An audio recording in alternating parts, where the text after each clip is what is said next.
wallahi ba wanda fa hasbunallahu wa ni'mal wakil. La ilaha illa anta subhanaka inni kuntu minadh zalimin.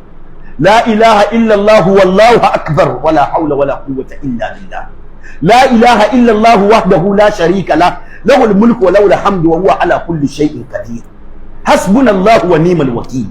Hasbi Allahu alladhi la ilaha illa huwa alayhi tawakkaltu wa huwa rabbul arshil azim.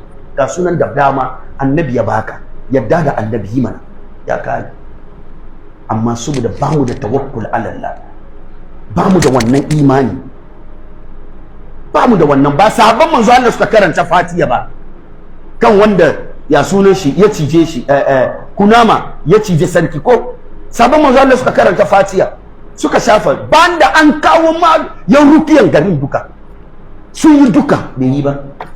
Sabon manzo Allah kuma Fatiha suka karanta suka tufa zuwa can da dafi ya fara fituwa, sarki ya tashi isa lafiya ya ba su raguna guda 27 kamar yadda wani hadisi ya faɗi.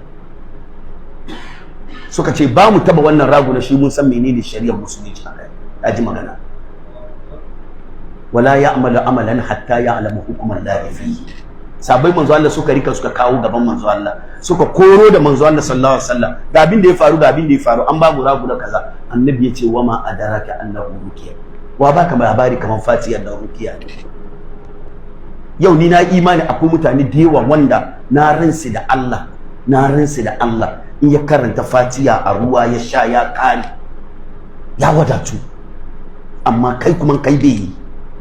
Yes, kai kuma kai bai yi domin baka da kwaran imani. Annabi ya ce a yi kaza she ka zo kai she bai yi ba she ka tuhumanci manzo Allah. A'a, wani ya zo wurin manzo Allah ya ce ya rasulullahi yayana ne cikin shi ke damun shi zawo yake tai. Annabi ya ce alaihi bil asr, je ka bashi zuma. Ya je ya bashi zuma har garin Allah ya waye ya komo ce ya rasulullahi har wa yau.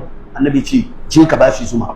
Ya koma ya ta bashi zuma har third day, second day, third day yana dawowa. Annabi ya ce ina sadaqa Allah wa kadhaba batna akhik aw kama qala. Annabi ya ce Allah yayi gaskiya cikin yayanka ko dan wanka yayi karya. Ni manzo Allah ban karya.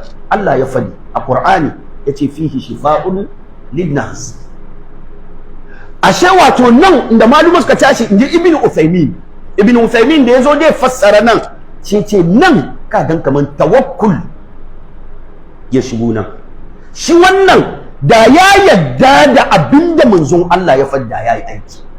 Annabi ya ce mu yi habbati sauda, annabi ya ce mu yi zaituna, annabi ya ce zamzama yi. Amma har wa yau akwai wanda bai yarda da habbati sauda ya jinya shi ba.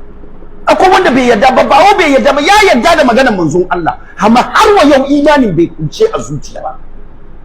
Sa'annan kuma wata bi kuma ana kuskure wurin use abin. Akwai wani lokaci da ba habbati sauda ana ni da ka use na ruwan shi na man shi ba na gari ba. Wata bi ba na garin ake ni ba, ana ni da shi karan kanshi yayan kana ci kana taunawa shi ga yayi maka aiki. Kaka lokacin da ake ni da ka tauna yayan shi kaje kana shan na ruwan shi sai ga bai maka aiki.